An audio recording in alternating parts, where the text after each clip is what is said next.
Since we talked about carbohydrate metabolism last lecture, it seems only fair and only logical that we talk about fat metabolism with this lecture. And so just going to keep it simple. Here is our objective and outcome for this lecture. So explain the hormonal control of fat metabolism during exercise. Now, if you remember from a couple of weeks ago when we were talking about fat, this is where we store lots and lots of energy. We might have something like 70,000 calories of energy stored in fats. But we don't often rely on it during exercise, especially intense exercise, because it takes more ATP and it's a slower process to break down. However, we do need it for endurance performance, and the reason being is that we've got essentially an unlimited supply of fats. We have a very finite supply of carbohydrates. And so there comes a point where we're going to need to rely on fats during endurance exercise, and so we're going to need to break down those fats. And if you recall, the most common source of fats for energy are triglycerides, and so these are found in adipose tissue as well as in muscle cells. But in order for us to use them, we have to break them down into fatty acids, and this process is called lipolysis, and this occurs with the help of an enzyme called lipase. Okay, now we're just going to speak very general, and when you hear lipase in this class, just think of something that breaks down fat. There are several enzymes called lipase and different kinds of lipases, and they do all sorts of different things. We're just keeping it very broad and general in this class. So when you hear lipase, just think of an enzyme or a hammer that breaks down fats. So we take a triglyceride, we break it down into glycerol, and then into its individual fatty acid chains. There's 3 of them. Those free fatty acids are then able to be taken into the cell where they can undergo beta oxidation, and a whole bunch of ATP is produced. Okay? Sorry, that should say beta, not eta.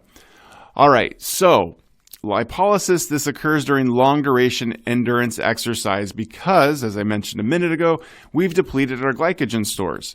So as a result, we have low blood glucose concentration, and with that low blood glucose concentration comes low insulin concentration. We don't want to make blood glucose any lower than it already is, so we stop releasing insulin. And so this is where lipolysis comes in. We need to break those triglycerides down into their individual free fatty acids. So when it comes to lipolysis, there are several hormones involved. So we've got insulin, epi, norepi, cortisol, and growth hormone. And we're going to talk about each of these just briefly. When it comes to lipolysis, what is really interesting is that the main stimulus is low insulin concentration. Okay, so in times where there's low insulin, where we can back up, where we have low blood glucose, we're going to have low insulin, and that causes lipolysis, kind of the green light for, okay, let's go start breaking down fats. This also increases when we have relatively high concentrations of epinephrine and norepinephrine. But really when it comes down to it is cortisol is the main hormone that actually drives this.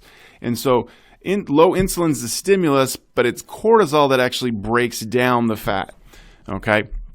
And so what it does is it increases the activity of that enzyme, and cortisol peaks, if you recall from the previous lecture when we showed that graph, it peaks after about 30 or 45 minutes, but our fatty acid concentrations remain high, and so this suggests that there are other hormones involved, such as epinephrine, norepinephrine, and growth hormone.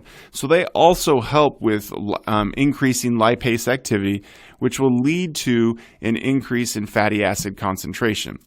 When you get right down to it, when we're exercising, that goal is to find that nice, happy balance between fat metabolism and carbohydrate metabolism so that we can meet our energy demands for the activity that we're doing.